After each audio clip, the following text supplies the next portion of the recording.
Welcome back to the Wolff Den presented by Win Again Academy. I'm Matt Wolff, founder of Ticket Time Machine.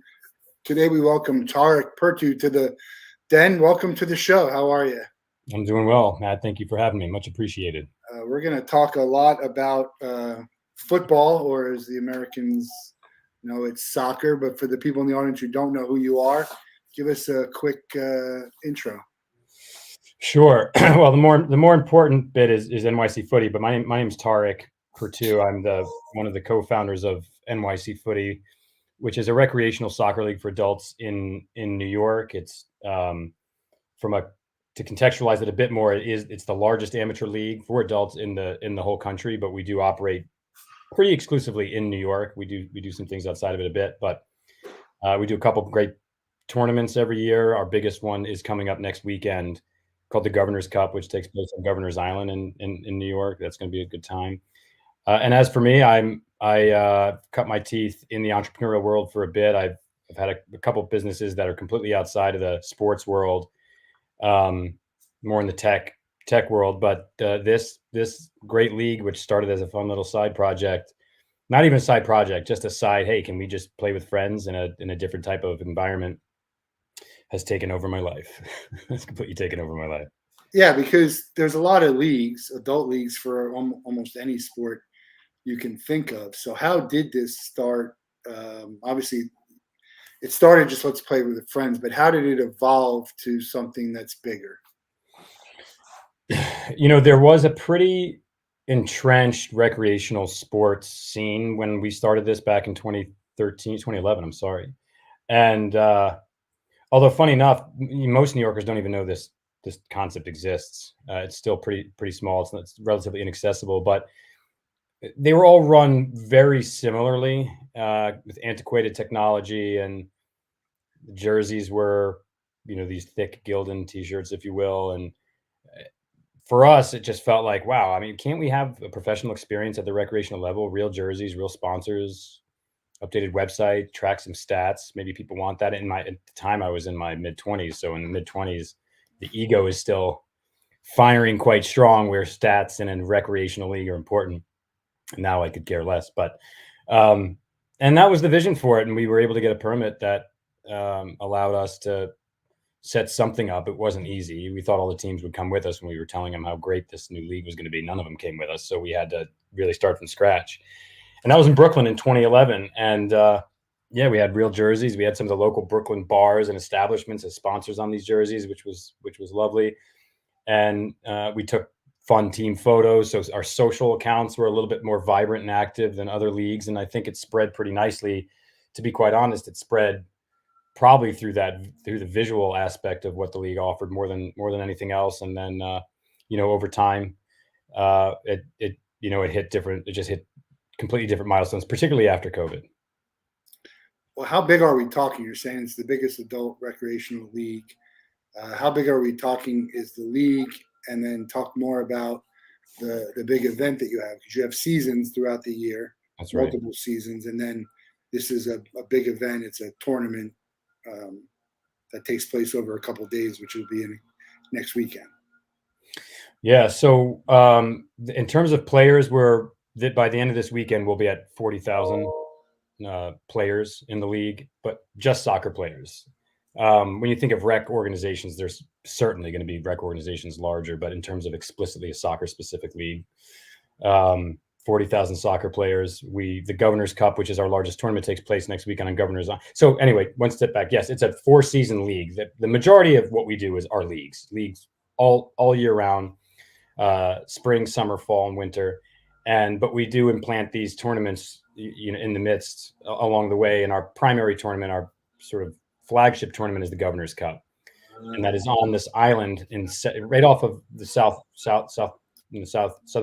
tip of Manhattan, in between Brooklyn and Manhattan, called Governor's Island. And this is a capacity event. It's been a capacity event really for the past 3 years. There's about 1,200 players between the 2 days. We have 50 teams on Saturday, 50 teams on Sunday. It's a festival-like atmosphere. A lot of sponsors come out with their tents, and we have a couple we have partnerships with NYC FC, the MLS team, and Gotham FC, which is the NWSL women's professional team. they come out and they'll do some fun activations there as well, amongst other brands. And it's a real fun day of soccer. So for anyone that isn't playing in it, it's totally free as a spectator. Just come out, hang out, and enjoy. We're also going to be streaming the Champions League final in our beer garden as well. So for folks that don't have plans, come on out. It's an astounding number. 40,000 people in New York, Just only in the soccer leagues. Yeah, How does 40,000. that even happen? I mean, 20 people, that's 2,000 teams. So it's 40,000 basically players, but they don't all necessarily play all 4 seasons. So in any given season, it's, maybe 10,000, something like that in a season, but in aggregate over the course of a year, the 40,000 they'll have played.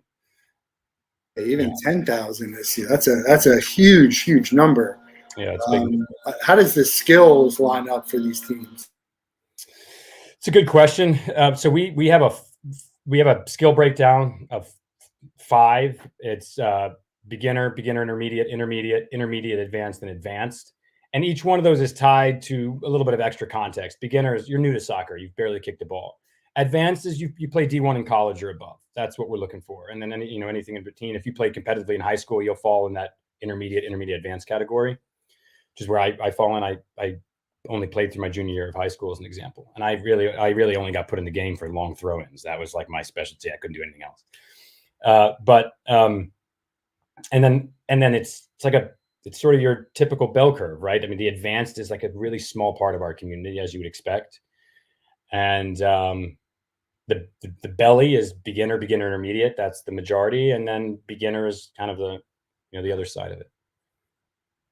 How competitive are these leagues? Obviously, the advanced that you would think is most, but does it stay pretty competitive throughout? Yeah, you're not going to. The human condition, competitiveness is in everyone, really, no matter how good or bad you are. If you've ever even played Flip Cup or a card game and you're not a pro, you're still hate losing, right? My 9-year-old daughter hates losing, and no matter what level you're at, I think you bring that competitiveness to the pitch. One thing that I really believe helps, one of our taglines that we've changed over the years, is competitive but not ridiculous. We want to make it very accessible to people, and we know that if you're going to show up for a game and you might get injured, you're like, why am I doing this? I'm 42. Why am I showing up at a game where someone's really trying to clean me out? So we have a lot of rules in place that there's no slide tackling at all, as an example. There's no direct free kicks, so that someone can't just wind up and we want to motivate people to pass before shooting, if you will, rather than just try to take a crack at it and hurt someone. So, and it's entirely mixed gender. So you will not find an all men's league. I think that's one of the other really interesting things, is to have grown this fast at this scale, but we have never once introduced an all men's or an all men's league, as an example. And we don't have any all women's leagues either. And that also helps bring down that, for lack of a better phrase, the aggro effect that can happen with men's leagues, where you've got, men in your 20s, 30s, and 40s that, maybe they didn't fulfill some of those childhood dreams, and that is still a missing item on their bucket list. And it can come out in the pretty aggressive ways. I've played in men's leagues in New York, and most of my worst injuries have come from the men's leagues, to be quite honest. So I think it's welcoming. We've also introduced some different format leagues. We have leagues called flip leagues, where they're female majority leagues. So you have to have more female players on the pitch than men, and that is certainly more welcoming to women out there that maybe are early in their soccer career. They've never really played before, and it's very intimidating to go on a pitch with men that might bowl you over or something. Not to say women can't do the same, obviously, but I think in general, and speaking in generalities, I think the flip leagues are quite welcoming, in particular to beginner women. How's the flopping situation? Depends on where people are from. Are the Italians in the league? It's high. Just kidding. I'm just knocking Gianluca, who's one of our employees. He oversees our rep operations. We give him a hard time. But you don't get too much flopping. There's a couple. There's a notorious character in our Brooklyn Bridge Park League. I'll say his name, Miles. He's on the top of the list of the floppers, flopping categories. I'm sure a lot of people will be happy I said that. publicly. But most part, there's not even room. I don't even think people are talented enough to flop, to be quite honest with you. I mean, it's interesting. I probably should have asked this before, because you're in New York, very diverse area of the country. So a lot of different people from all over the world there. What is the breakdown in the league? We call it footy, football, the pitch. I mean, the average soccer fan, which I call it soccer. The average fan in America probably still calls it soccer and doesn't necessarily use that terminology. So, what is the breakdown with regards to U.S. players and outside of U.S.? It probably 60% of the players are U.S. or like American, if you will. But then look at the founders. So my father's from Egypt, as an example. My mother is third generation Irish. Joe's father is Italian, father's Portuguese, mother's Italian. Gerardo is 100% Mexican. So even the founders on the team, there's a pretty good mix. We have an Uruguayan full-time on our team. I had mentioned Gianluca, the resident Italian. He's 100% Italian from Italy as well. Who's on our team. We have someone whose ancestry is Jamaican on the team, Colombian, I believe, Swedish. Our team itself is very mixed. Our referee corps also extremely diverse. And soccer is just that sport where you don't even have to work on diversity. It finds you, and the world of like trying to build a diverse company and a diverse community, you don't have to even try in soccer. People just come. And soccer, by the way, just so some folks know, I mean, soccer comes from, that term actually was coined in Europe, not here, from association football, ASSOC, for soc came out of association rules, I think, or something. And so they shortened the sport that soccer came out of that. So that's an interesting fact I had learned somewhat recently, maybe 2 years ago, that the Americans didn't even invent the word soccer. I think it came from England. They can't call it football. I guess yeah. If there wasn't an American football sport, it would be way easier to call it football. I think people still think it's that everyone's in fisticuffs about the word soccer, but I just think they already gave football to a different sport. If that wasn't there, they'd call it football here, and it wouldn't be a problem. Yeah, it wouldn't be a problem. I think footy kind of has a nice ring to it, that where you don't have to call it football, but it's you have to call it soccer. Yeah, exactly. I like that. You don't have to call it soccer. You don't have to call it footy. It's not football. It's not. You have to call it football. You don't have to call it soccer. Call it footy. And everyone knows what it is. How did you get a love for soccer? Soccer is an interesting sport, and I wonder if anyone listening will relate to what I'm about to say. I was a multi-sport athlete in high school, so I was soccer in the fall, the seasonal sports. Winter, I played basketball. Spring, I played baseball, which was my favorite sport, to be honest, growing up, was baseball. Soccer practice was the worst. You show up and it's go run 3 miles. Like that. Everyone hated that. You could, when you're young and you're playing a sport, you just want to play. Baseball practice, it was like shag balls and take batting practice. Baseball practice was more fun than games. Soccer games, way more fun than practice, unless you're sitting on the bench like me, in which case they both sucked. But, and I think I didn't love soccer for that reason. I was like, I'll play it because my father's from Egypt. He loved it. My dad was a coach. My brother was an amazing soccer player. So I took some inspiration from them. But I played it because, I felt obligated to. But in terms of the joy I got from it, I got way more joy out of baseball and basketball. Even basketball practice was quite fun as well, even though there's a lot of suicide drills and the like. Yeah. When you join a rec league, it's all fun, and that's when you start realizing, damn, soccer is an extremely fun sport. It is the ultimate team sport. It really is. It's a very social sport. If you're not running laps before you even get into the mix of it, there's a lot of action in a game of soccer. If you're not touching the ball, you're constantly moving to create space or whatever. So the workout is great. The social components are great. Physicality of it is really wonderful.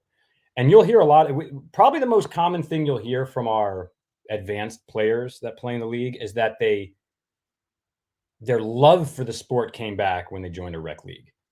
because they were so burnt out in college and everything else and the intensity and what have you. And being able to just play, nothing else, the joy comes really screaming back into people's lives. Plus, it's such a beautiful international game. So you're going to be interacting with so many different people with different backgrounds. When the World Cup comes around, your whole social life gets completely absorbed by that tournament, and it's a good time.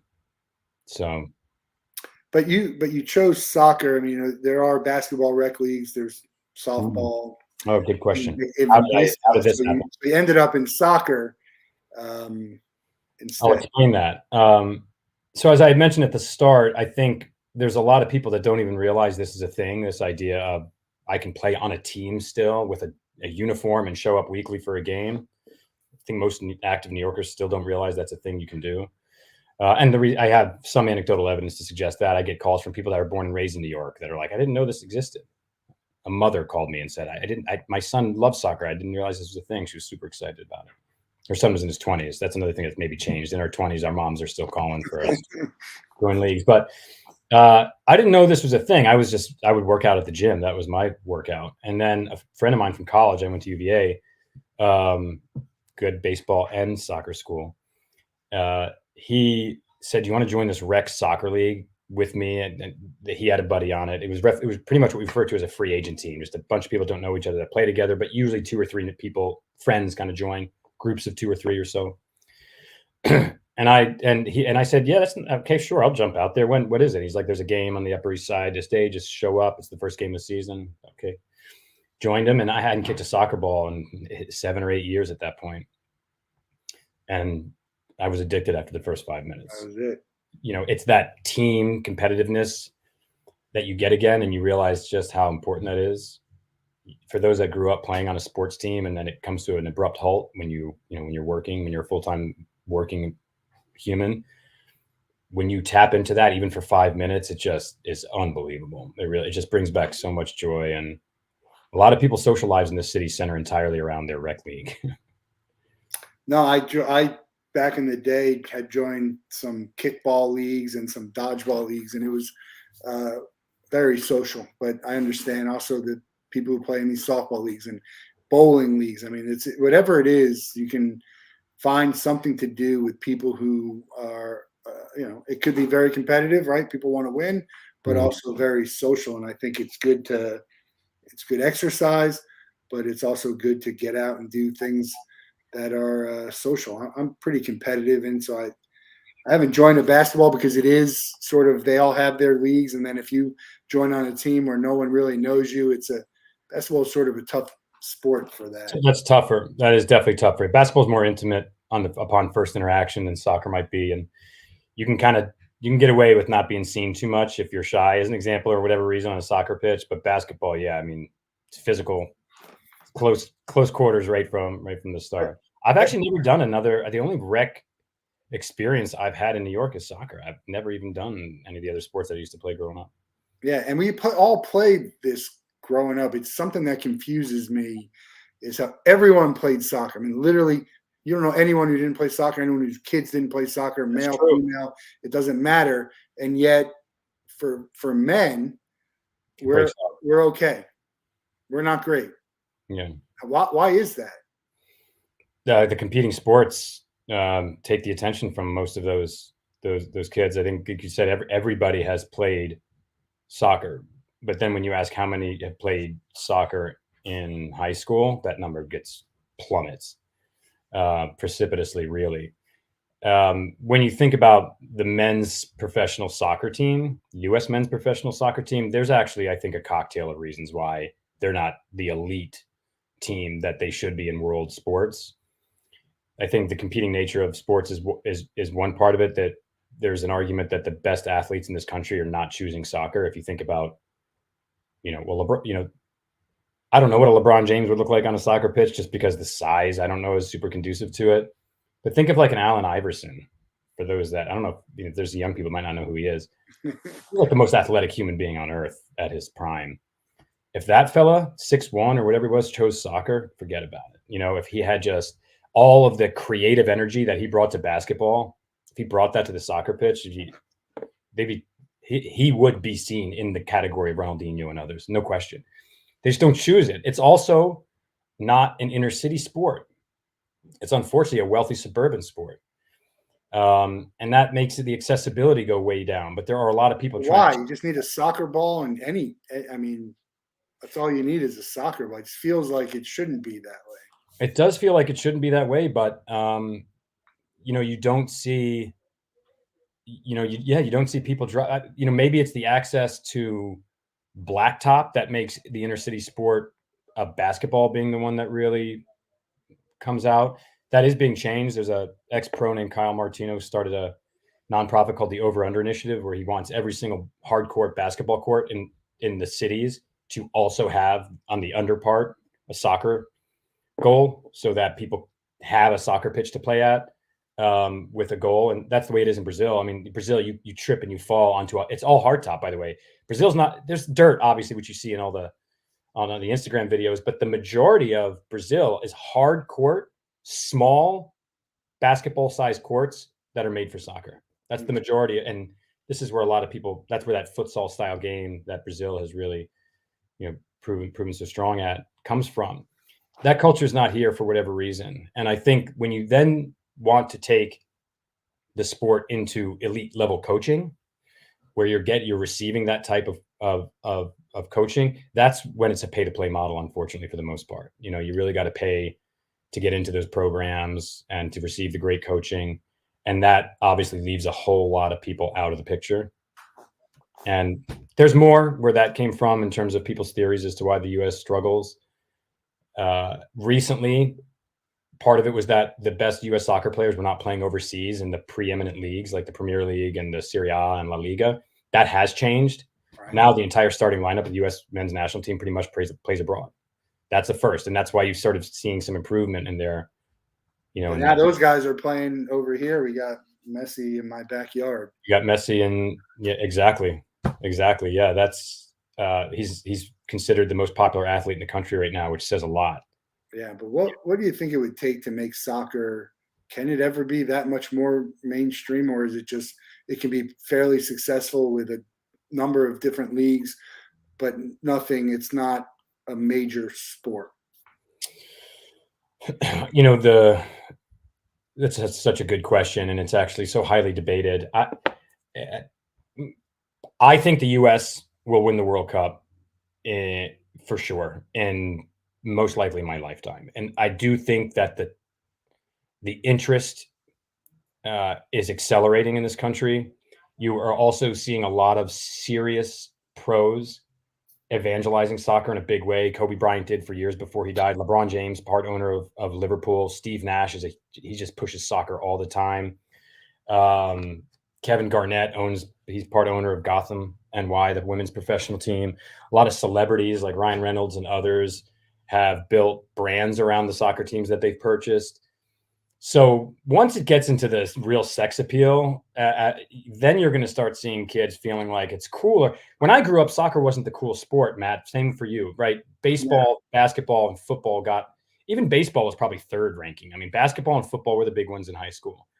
And soccer, no one gave a shit, really. Sorry, I can't know if I can say that. No, you can say whatever you want, I think. Soccer, but that's changing. And part of it, there's things that have to change with it. It has to get into the zeitgeist in some way. Well, NBC got the rights to the Premier League.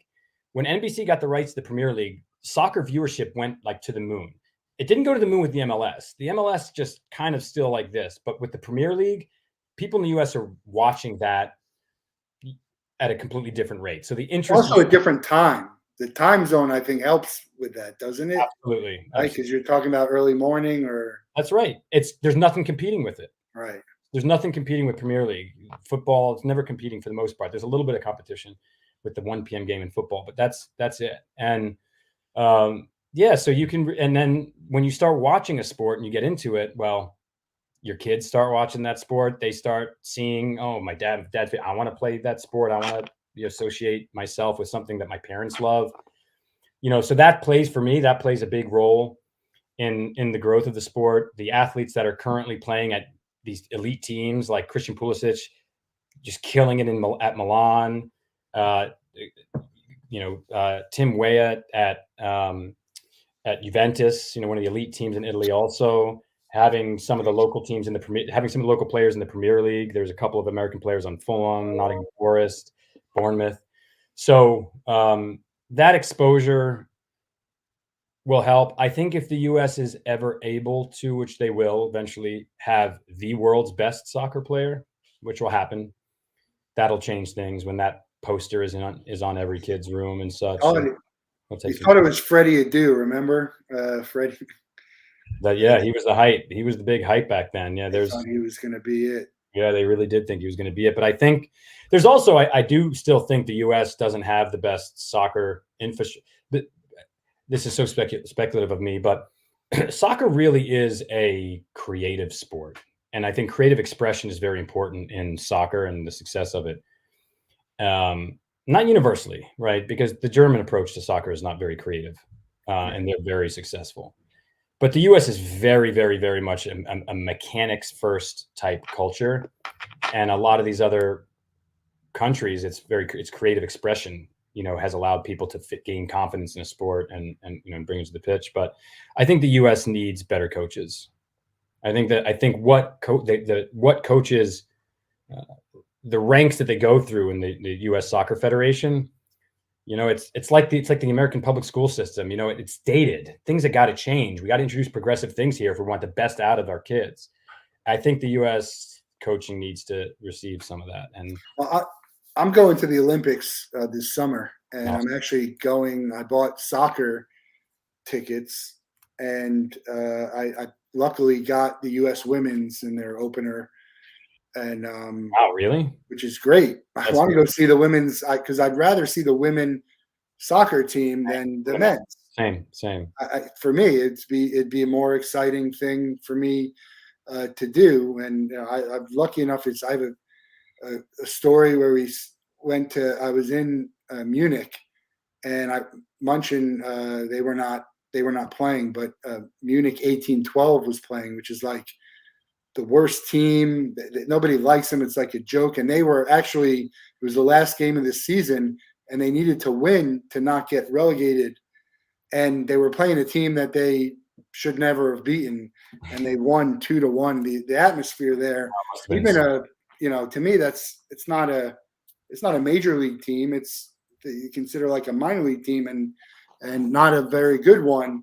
And the atmosphere there was crazy. So I think there's cities here that can get to that, but can we get a league that way? And and as you know, it doesn't even almost matter who's at the stadium. They need people watching. Yeah. They need people watching it. So it's tough. No, they do. It's true. And it is tough.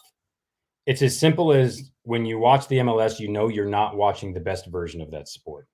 It's like it is in many ways like watching AAA versus the major leagues, and somehow resigning yourself to believing that is,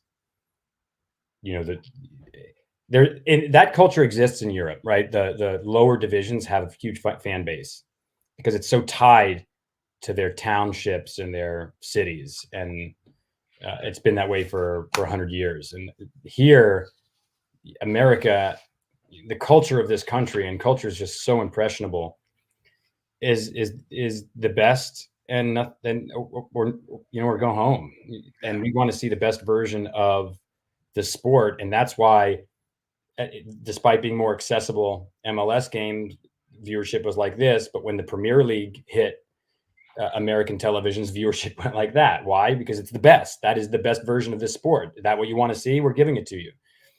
And there will be a trickle-down effect in terms of its impact on the MLS. To go back to your question, I think the U.S. men's professional team will win a World Cup. I think it will be ranked number one, most likely at some point in my lifetime, if it continues on its trajectory. And people might think you're crazy, but everything is molded for the U.S. to be the best, the wealthiest country, almost 400 million people, so many elite athletes. Redirecting them from other sports into soccer alone would just move us up the ranks, if you will. Do I think immigration? You're talking about immigration, who are now Americans who come from a line of soccer players that were not Americans. American. There are U.S. men's national team players that barely speak English Yeah. because they emigrated here. They signed for the U.S. men's national team, and they're incredible. And that will continue to happen. But do I think the MLS will ever be the elite soccer league? I think that's going to take longer. I do. The good thing about the MLS is they have designed it so these teams, there's a financial model within the MLS. Yeah, it's weird. Exactly that, but I think it's designed for them to effectively not lose money, to be profitable. So you can't go and offer top dollar to these athletes, and athletes want top dollar. So you're not going to get the best athletes if you can't offer the best pay. But the MLS isn't worried about that right now. They're worried about the sustainability of that league. Yeah. And I like that approach. And I think they want to rejuvenate that concept of local soccer culture, which they've done so successful in, as you'd expect, the second and third cities like Seattle, Portland, Atlanta. These cities have Nashville, huge, successful attendance stories. Yeah, Orlando's got a big following too. Absolutely, yeah. New York struggles a bit. Why? I mean, the competing sports, you don't get that small town soccer is us vibe that you can get in these other markets, and we'll see. How good are the players that are playing in your league and this Champions Cup relative to other areas? And have you thought about competing against other areas? Not to have it like obviously expenses and all that, but there's places you can go. Jersey, Philadelphia. I mean, that's not too far. So we, to answer your first question, some of the players, and we have ex-pros that play in our league, MLS players. We have ex-national team players across different countries, men and women that play in the league. But it's so far and few between. It's quite small. We have some big personalities on the team. Jay Williams used to play on my team as an example. Jay from Duke went on. He's now a broadcaster or an analyst for ESPN as an example. A lot of very successful tech entrepreneurs played in the league. The founder of SeatGeek. I'm just using sports references so that people listening would know. It was on my team also, actually. And so there's a good mix of big personalities and profile in the league. Some of these elite soccer players, but there are elite leagues in New York. There is a league, very small league, but this is where elite players go to play. And they're drawn towards men's leagues more than co-ed leagues as well, as you can imagine. And then expanding out of New York, we just expanded to New Jersey this past spring with a spin-off company called NJ Footy.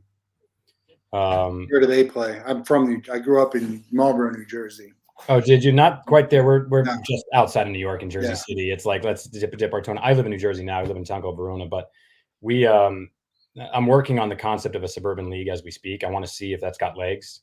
Can I get people like us, our age? We got families. We're out here. There's more concern of injury. Can it work out here? Can we get a casual recreational experience happening in the suburbs? We'll see. And we are currently looking at other cities to start playing. Where are you physically located now? I'm in South Florida now. Yeah, so South Florida is one of the top 3 markets that we are most likely. I can introduce you to some soccer people down here if you need. The need is there. Yeah. The need is there. Absolutely, would love that. Yeah, we've got 3 markets that we are heavily focused on right now, and South Florida is one of those 3. How much can you enjoy your tournament next week? Are you playing? I guess I should have asked if you're playing. That's great questions. I play in the tournaments sometimes. I'm not going to play next week, but primarily because I have a torn meniscus right now, and that's a good reason. Yeah, I'm recovering from it. I did play a game for the first time in a few months on Sunday, and it went okay. Although I was immediately responsible for 2 goals. My mobility has decreased.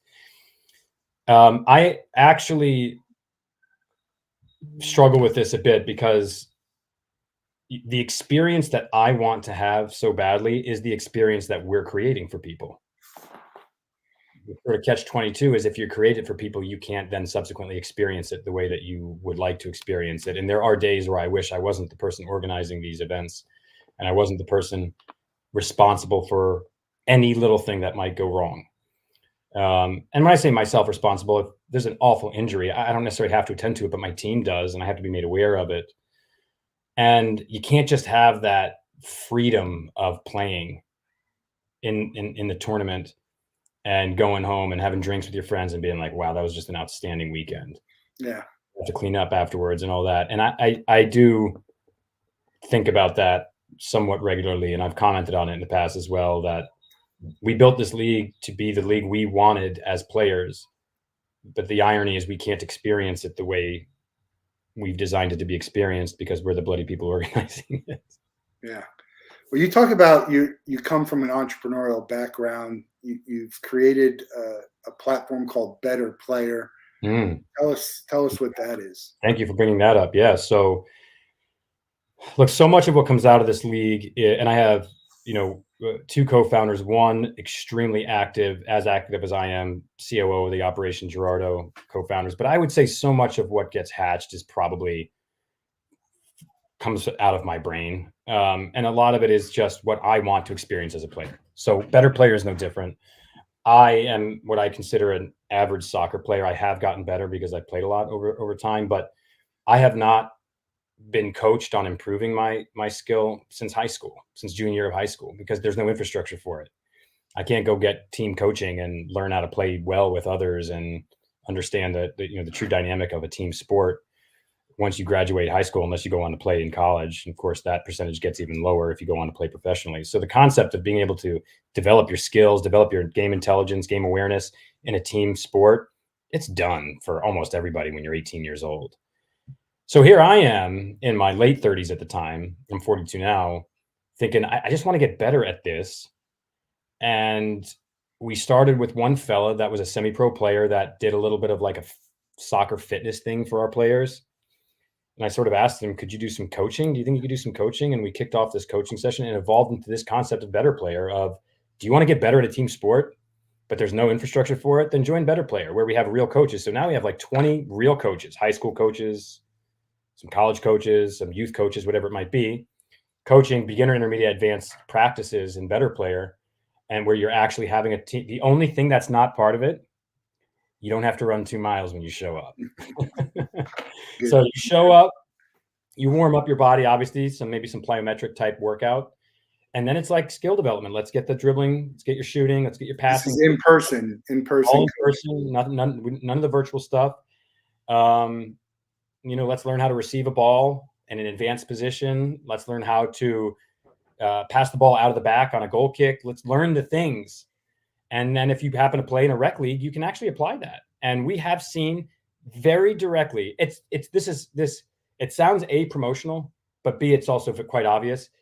Teams that are in BetterPlayer often start in the beginner league in footy. And there are so many stories of these teams that are in BetterPlayer that then start plowing through their divisions. That should be obvious. That should be what happens, because that's the only group of players that is getting coaching. Yeah. And it's hard to coach during the game. You can't. It's so hard to coach, and you can't take risks during a game. You can't explore taking a ball down on your thigh, from a cross-field pass, which is maybe the best way to advance quickly off of that cross-field pass. You can't try that in a game, without the risk of it bouncing right off of you and then falling into the opponent's hands for a counterattack. So you do everything way more conservatively in a game than you otherwise maybe want to. And practice is where you try those things. If you then take it down on your thigh 10 times in a row, well, then you jump into a game, and it's going to be natural to you when you do it. And all of a sudden it's like, whoa. And there's a player that just retired from my team. My team's the oldest in footy. And I've since heavily recruited some young kids into it. Yeah. I'm the grandpa on the team now. I'm almost embarrassed to even take the pitch, to be quite honest with you. But there's a fellow on my team I played with for years, probably 10 years. And only once did he ever say this. And he said it after a game. And he said, it was our first game back, and I believe last summer. And after the game, he said, hey, man, that was the best game I've ever seen you play. What have you been doing? What have you been doing? I said, I've been doing BetterPlayer. I've been doing actual practicing. I've actually been practicing at this sport that I love at the age of 41 or whatever at the time. And yeah, I got a whole lot better doing that. And so BetterPlayer is designed for that. It's only soccer now, but of course, BetterPlayer, the idea is that it goes to baseball. I would like nothing more than for there to be BetterPlayer baseball practices, because I love baseball practice.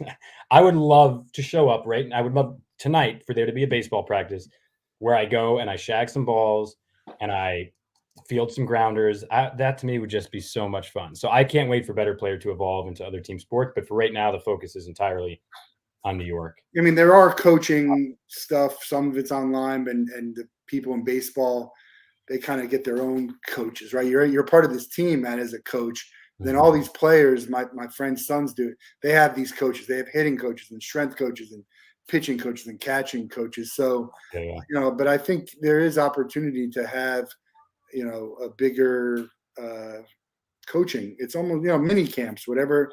There are mini camps that could be done, when the schedule allows it for. So I think there is opportunity for that. Is soccer a real coachable sport, as when you start comparing it to basketball and maybe baseball and football with technique? And oh my goodness,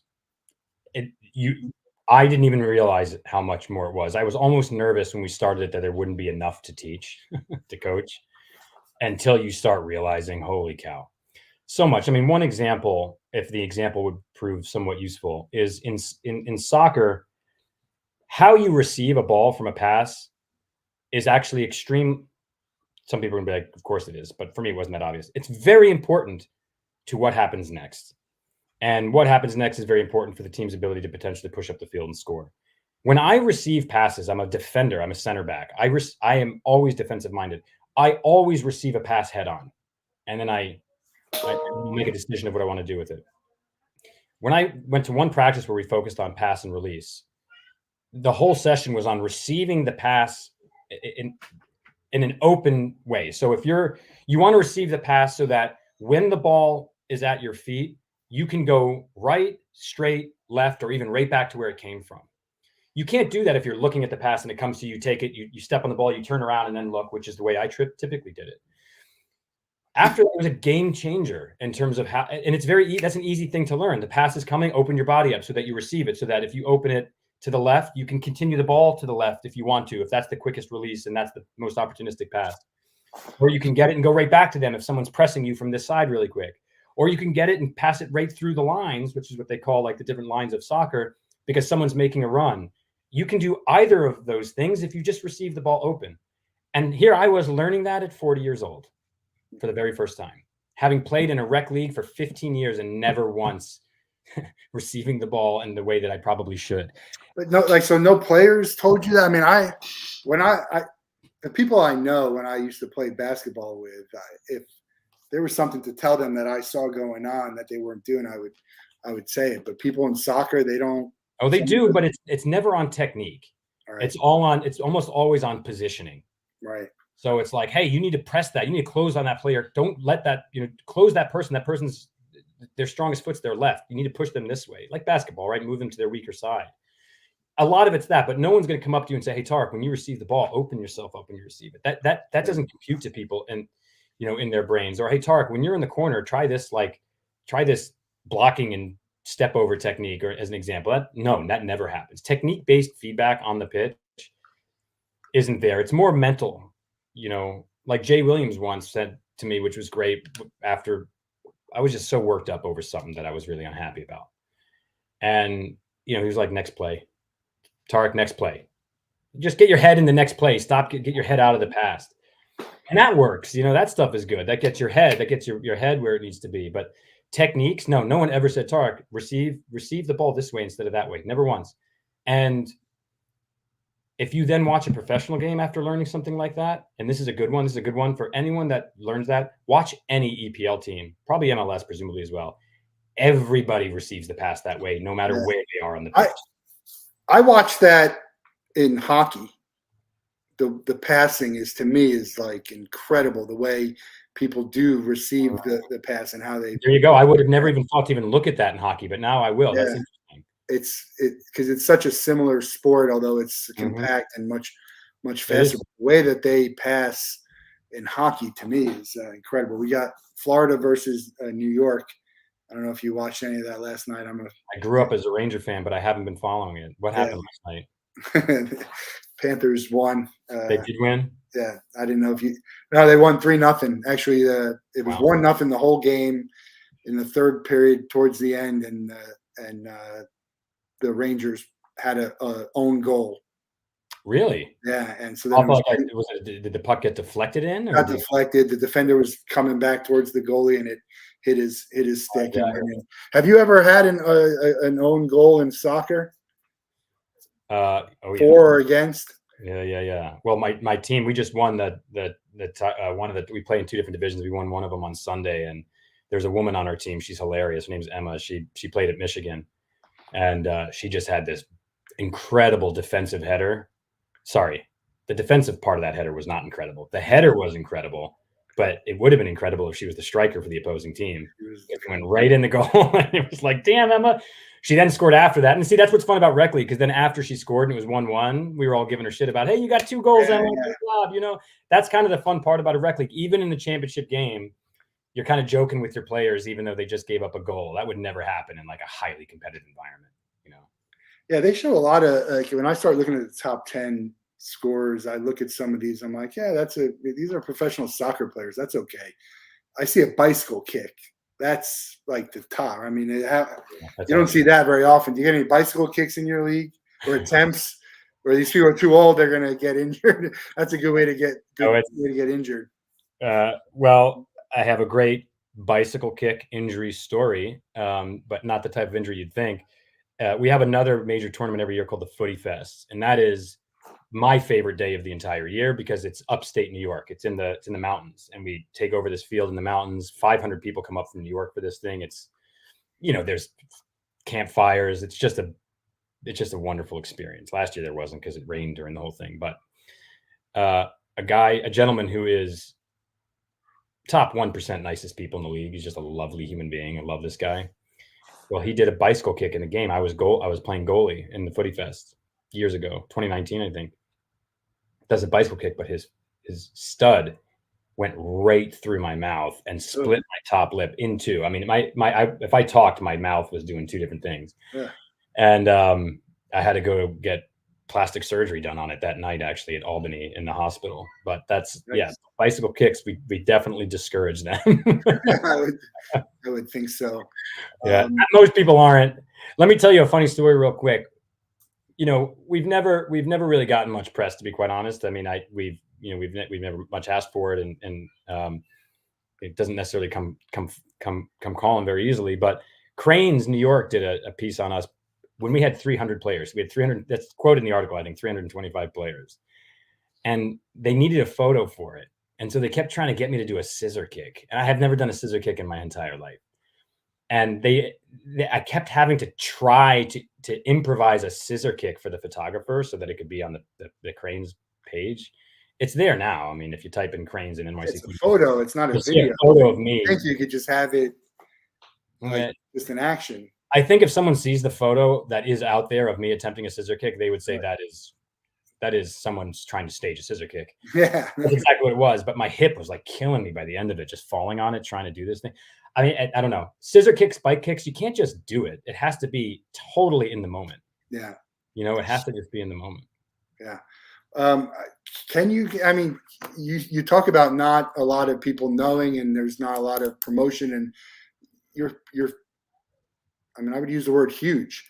Can you even withstand the promotion and scaling up in New York, or does the scaling have to be elsewhere as what you're looking for? Mostly elsewhere. Yeah. I think there's a ceiling in New York.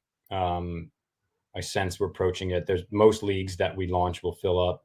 There's some, I would say we're at, 80% capacity for all the permits we have in terms of the total amount of teams that we could fit in. A lot of the permits we have will have, let's say, a 16 division, but there could be 8 if people sign up. There is a difference between capacity and what runs well. You still could be able to expand and have more, but is that the best experience for these leagues? And overall, could you? It's like chopping down a baseball. We could chop it down 50 games and still be fine, even though we can play. So there probably could be a sense of we could cut this league smaller and still have it be as effective. Good question. I, however, have the mindset that we need to build a business that has very intelligent systems very strategically designed processes so that we can continue to grow without there being any type of dilution of the player experience. And that is my number one focus, if you were to ask. Well, that's a good question. I mean, does trying to make it a business, which it is, and scale, take away from the recreational aspect, the fun part of it? How much do you have to work to make that not happen?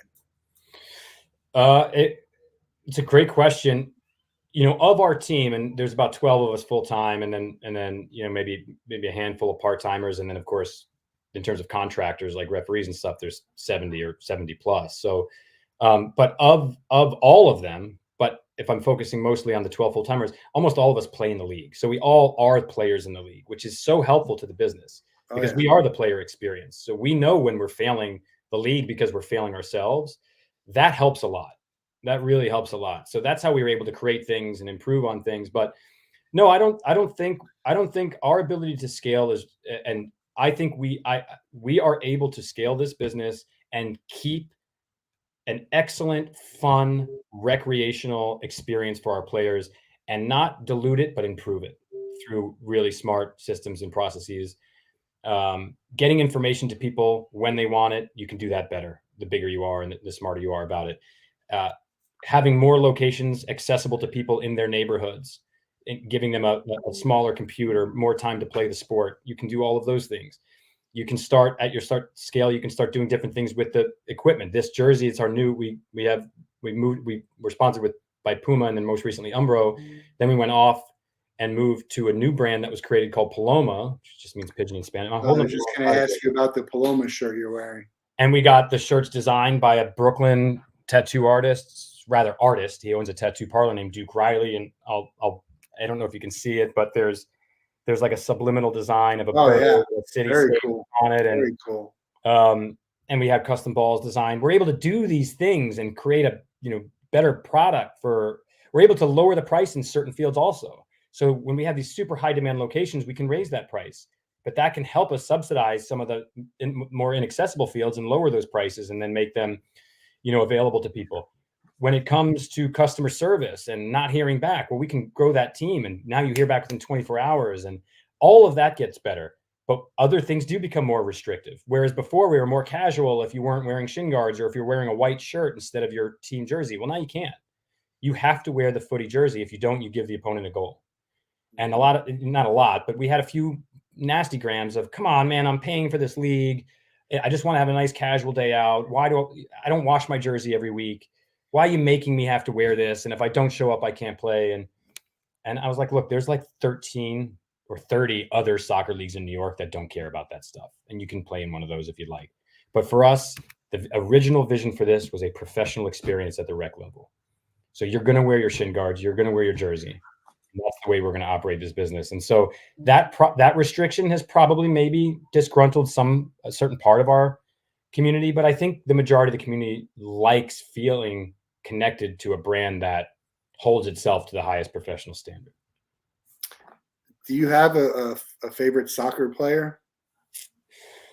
Yeah, my team is Liverpool. I'm a Liverpool fan through my friends who actually live in Liverpool. I'm going to be in Liverpool after the Olympics. I'm going to go to Liverpool for the first time. I won't be able to see a game, but it'll be cool to be in that city. But do you have a favorite player? So, growing up, I had favorite players as a kid. You kind of did. Paul O'Neill is my favorite baseball player. David Robinson was my favorite basketball player. I didn't really have a favorite football player, but it was probably Tiki Barber for a bit. And then I met him and became pals with him. Great guy, isn't he? Great dude. Yeah. And when I connected with him, he's like, let's go grab a coffee. And we were just talking some crap about the tech world, which is the former world I was operating in. But in soccer, it evolves all the time. So most recently, it was definitely Roberto Firmino at Liverpool. I absolutely love Roberto Firmino. I mean, he, for me, was just the epitome of joy and showing expressive soccer joy. But if you ask me my all-time favorite soccer player, definitely Ronaldinho. To me, Ronaldinho just added something else, that creative expression I was telling you about. He really embodied creative expression in the sport of soccer. And I could watch videos of him now. I'll watch videos of him when I'm 80. I love him. it's funny for me because before I knew about Liverpool, I worked as selling anti-money laundering solutions, and this guy who was one of the most notorious terrorists, his name is Mohammed Salah, and that's No way. Mo is Oh, obviously one of the best players in the world. So when I saw that, I was like, well, that's got to be a real. I mean, they did a funny bit about that on Seinfeld. That I don't know if you ever watched Seinfeld, but yeah. the guy who was a serial killer and Elaine was dating, he had the same name, and he didn't know if that was. Yeah, it wasn't Ted. It was I remember exactly. Ted Yeah. Bundy. Was it Ted Bundy? Was it? No, it wasn't. I don't think. I'm actually watching Seinfeld's Are you? while I work, just having them on. It's my. It wasn't Ted Bundy. You're right, but I absolutely remember that. Yeah. Yeah, it was Joe something, or I don't even know. But yeah, Jurgen Klopp he's done. What's the future like? What do you? Joel Rifkin. Sorry. Rifkin. There you go. It was Joel Rifkin. What's the future like for Liverpool? Optimistic? I'm not. I mean, I follow. I'll watch them if they're on, and I'll follow the scores. But I'm not. You know, I am a big Mo Salah fan as well. Not my favorite player, but even though I'm half Egyptian, but I admire him a lot. And I admire that he stayed with Liverpool when every team in the world wanted him, including Real Madrid and Barcelona. One of the reasons I love Liverpool so much, and there's a podcast called the Guardian Football Weekly, and they just did a bit about the end of the season and Man City's title win and Jurgen Klopp leaving. And one of the fellas described Liverpool and Jurgen Klopp's relationship with Liverpool absolutely perfectly. And in terms of saying, and I'll paraphrase, but not even the best coaches in the world might necessarily find success in Liverpool, like Pep Guardiola, who's the best in the world, and as an example. Because Liverpool as a culture and the people and the city, they need to connect to the coach in a different way that other clubs don't necessarily need to. I feel like Man United's similar to Liverpool, and one of the reasons they're struggling even with these outstanding coaches is they need a coach that the fan base can connect with truly and deeply. And Liverpool needs that in a coach. And he says this other thing about how some of these coaches, they become scousers, and scouser is the sort of the terminology for someone from Liverpool. Yeah. Like even Rafa Benitez became a scouser, Spanish coach. Gerard Houllier, a French coach, became a scouser because who they were, and Jurgen Klopp, a German, has become a scouser because who they were as people and coaches, there was something else that connected them to the fan base deeply. And that's where Liverpool finds its great success. So if Arne Slot comes in and he can't get that connection with the fan base and the city, it's going to be a tough period, even if he's an outstanding coach. I do believe that. But if there can be real connection there, then I think Liverpool and the team that they have and the style that Arne Slot likes to play, which is tied specifically to the people we recruited, Liverpool has recruited, the team Liverpool has recruited is designed to be successful under Arne Slot. I think it can continue to have a great future. I do. I do dislike the fact that the Premier League really is it's a game of wealth in terms of success. That's what turned me away from the Yankees. I was a diehard Yankee fan. I can't watch it anymore. I can't watch it. I can't watch something that is supposed to be a sport not be a sport anymore. And the reason I can with EPL, it's because of Liverpool and the culture of that sport and the history. I'm just very deeply connected to it now. I saw that he had written an open letter, Jurgen, and it was incredible to the fans. And my friend who has season tickets and he's like, it's going to be the last game that he was at, like, going to the funeral of a absolutely good friend. It's for me. I have those feelings around the college team. I'm a Gator. Got it. So around that. So when Spurrier left and then Donovan left, but you don't get that so much. There's in professional, I guess, if you're like a really diehard, and I'm not a diehard of any team anymore, where I'm watching every game and following, and I know all the players, and half the time you don't even know the coaches of these teams or the players, the all-stars. It's like, where did this game go? And unless you play fantasy, which I don't anymore. I don't either. Fantasy when I used to write the scores down, but I'm since retired a long time ago from any type of fantasy sports. It consumes you too much. I'm way too biased. I have teams and players that I hate. I couldn't do it. So Yeah, you don't want to support a team you dislike so you can get some fantasy points. I struggled with that. yeah, that's pretty tough. Do you have any? We're a memorabilia company, collectibles, anything from your years of soccer and your league that you have that would that means the most to you? A couple Liverpool items, and I would have to leave this room to get them, and I want to do that to your audience or you. But I have the very last soccer ball Luis Suarez ever kicked as a Liverpool player. How'd you get that? When he was after the end of the game, I think we were playing Newcastle, and it was the season that we had narrowly missed the Premier League title 2013-2014. And at the end of the game, they do a lap of honor, and they sort of clap all the fans and their families out there in the pitch. And then at the very end, they go in the tunnel. And right before he went in the tunnel, he took a ball and he punted it to the stands, and it was nowhere near me.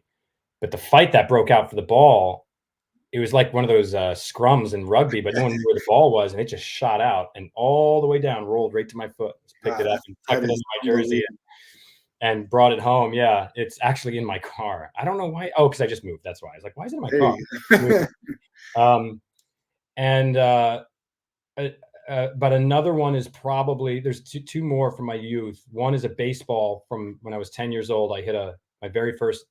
I played baseball in Tennessee, and baseball in the South is way different than baseball in New York. Let me tell you, like it was taken so like the fields. When I was 10, the fields had home run fences. When I moved to New York, there was no home run fence. You just hit the ball, and you'd have to round the bases and beat the throw in. I hit my first home run. I was on a team called the Yankees, and that was my greatest childhood sports memory. That's awesome. Forever. I absolutely. And you have the ball from it. Have the ball from it. I wrote at 10 years old, the date on it. But another is a ticket from Tuesday, May 19th, 1996, Yankees versus Orioles, when Armando Benitez beamed Tino Martinez and an absolute brawl broke out. Darryl Strawberry, Graham Lloyd came out of the dugout, and it was like Darryl Strawberry jumped into the Baltimore Orioles dugout and just started throwing haymakers. And I was at that game.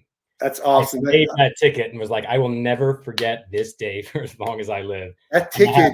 I have that ticket. Yeah. That ticket is probably worth a good amount of money. It might be. I haven't even. The other thing is it. They're great because we're a ticket company. They're actually grading tickets in the way that they're grading cards. Are they really? And the really cool thing is something that you should probably look into is the cool thing about that is it tells you the story at the top. So this was the Tim. Oh yeah, look at that. So they would definitely put, and you could put whatever you want, but they would authenticate that was from there, and you'd have a ticket encased like this that says, brawl or whatever. There's probably a name for it. I don't know. There probably I'll send you that information. That's please do. That's so interesting. Awesome memorabilia. But if you have to give up the ticket, you can only keep one. The ticket, the home run ball, or the soccer ball. What are you keeping? The home run ball. Home run ball. The home run ball. Yeah. I mean, I've got some stuff. I've got a signed basketball from Kareem Abdul-Jabbar when I was young that I love. I met Chris Webber at an airport. He signed the back of my book, Catcher in the Rye. He just ripped the back page off and signed Chris Webber. I was at the airport with him. I've got sports, you're almost bringing me to tears when I just think about how important this sports are in my life, which sometimes you forget when you're organizing it all. Bigger, yeah, it's bigger. Sports is bigger than just the game itself for a lot of us. So many different memories, and it's great that you're able to let people keep playing. I mean, we're adults, but we want to play, and that means a lot of different things to a lot of different people. It could mean trying to be the best and win, and it could be, getting better than I was last week, and it could just be, hey, I got people I can spend time with. That's right. And I know where they'll be. And it could also just be I don't want to go to the gym, and I sit at the computer all day and I need to do something. It could be there's so many things. It could, for adults, sports is for many people. It can be, and it should be your physical and mental wellness outlet. Oh, it's definitely a mental thing for me. I would go and shoot baskets by myself for hours, just clearing my head or just clear your head. Yeah. If you identify with this loneliness epidemic we're in, sports can help, as an adult. sports can help that as well. Sports is a beautiful thing. We got a big event coming up for you next weekend, July 1 and 2, Governor's Cup. 2 weekends? June 1 and 2. You said July, but I get June 1, June 1st and 2nd, nycfooty.com. Get more information there. I assume all the teams are already set, but you can come out and watch, get in the craft beer garden, watch the Premier League Finals Championship, which we hope never ends, and just keep going. No one scores and no one wins, right? That's what we're if you're outside on a sunny day in our beer garden, drinking some Modelo's, good day. Spritz, and there's a Dortmund Real Madrid game that never ends, I think that sounds like an absolute dream. Perfect. We're going to let you out of the Wolff Den with the same question everyone gets. You have 24 hours to spend with anybody in the world. You can't be related to them, and they have to be alive. Who would you choose, and what would you guys do?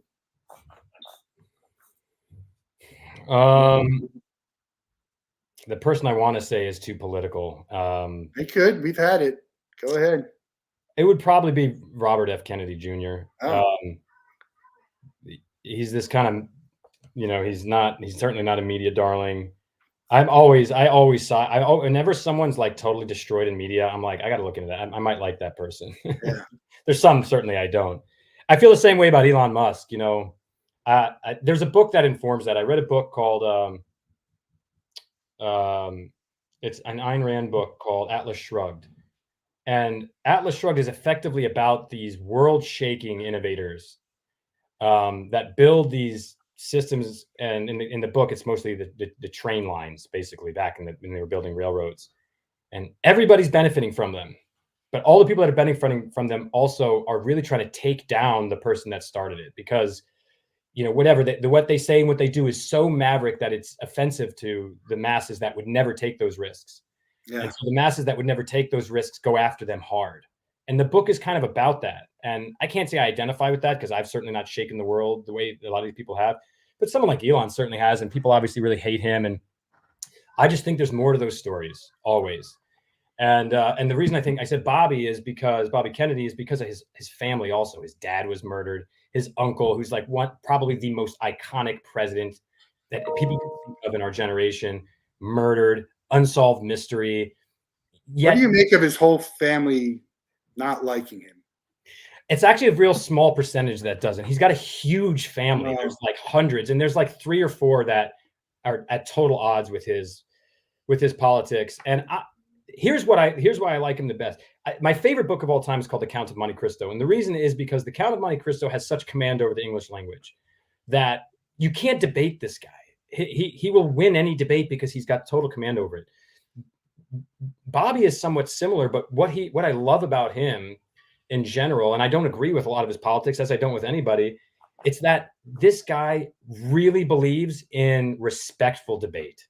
And we do not live in a society that knows how to debate respectfully. It is such a hostile world. Because you can't win. It's hard to win, and people need to win at all costs. And people need to win, but there's something beautiful when you can have an exact opposite opinion of someone on a very controversial topic, but really still enjoy their company. I think Joe Rogan does it good. I don't listen to him often, and I don't even like a lot of things. I think he's out there, but there are instances where he is learning as he's talking to someone. He doesn't necessarily change his opinion, but he has a different light of it because he can have that conversation with someone who totally disagrees. I don't get the opportunity to have those conversations on the Wolff. I'd like to. I've invited people who I know would have the exact opposite, and I'd love to have these conversations. So when you see it, it's just very inspiring. And to me, that's what I like. Is I think that if there's one thing I could change about the world right now, it would be respectful debate.